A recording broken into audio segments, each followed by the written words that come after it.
I've been reading Valalar's teachings. Can you explain why Jiva Karunyam, compassion for living beings, is considered so important? Of course.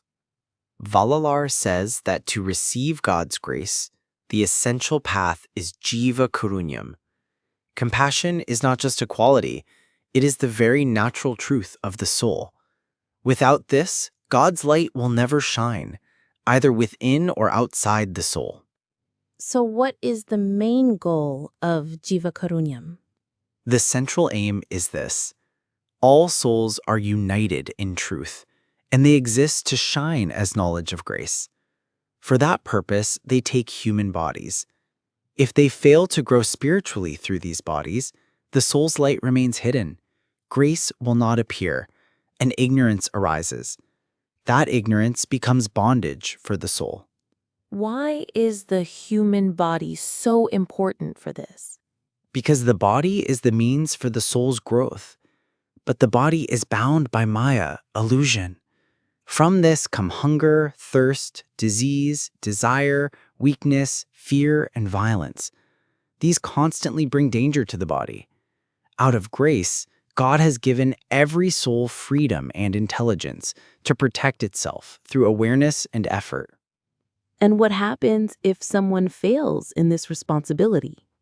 If, through karma or carelessness, a person fails to overcome hunger, thirst, disease, desire, weakness, fear, or violence, then suffering arises. Valalar teaches that other souls, who have awareness and the ability, must help relieve that suffering.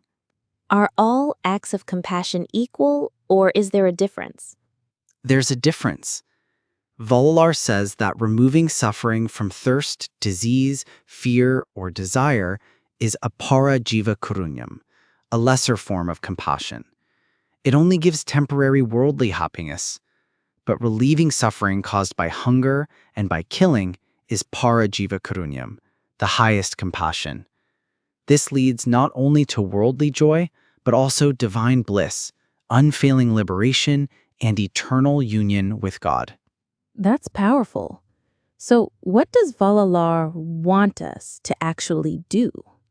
We must never ignore compassion. If we knowingly withhold help from those who suffer hunger or violence, then God will not grant us the freedom to enjoy either worldly happiness or spiritual liberation. But if we live by Jiva Karunyam, feeding the hungry and preventing the killing of living beings, then we gain the highest benefit,